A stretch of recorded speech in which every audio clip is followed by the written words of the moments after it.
கண்ணில் காண்பதும் ரசிப்பதும் அழிந்து போகும், இந்த உடல் எனும் காயமும் அழிந்து போகும். உன் பொருள் தீக்கிரை அழிந்து போகும், இந்த உலகமும் பிரபஞ்சமும் அழிந்து போகும்.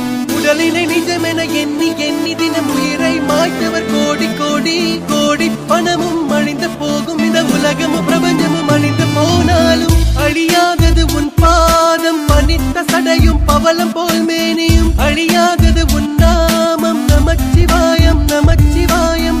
கரையாதது மானுட பாவம், 9 குடில்களும் 6 அடி உடம்பும். தவறாது என் பக்கரத்து ஏற்றுக்கொள் நடுவா நமச்சிவாயம். நந்தவனத்தில் ஒரு ஆண்டி 10 மாதமா குயவன வேண்டி அன்று கொண்டு வந்தான் ஒரு தோண்டி. அதை கூத்தாடி போட்டு உடை தாண்டி பிறவி தாண்டி மீண்டும் பிறந்து அழுது பிறந்து பஞ்சகம் செய்து தன்னை கொண்டாடி உடல் அழிந்து இறுதியில் மண்ணோடு சமாதி. மலங்களும்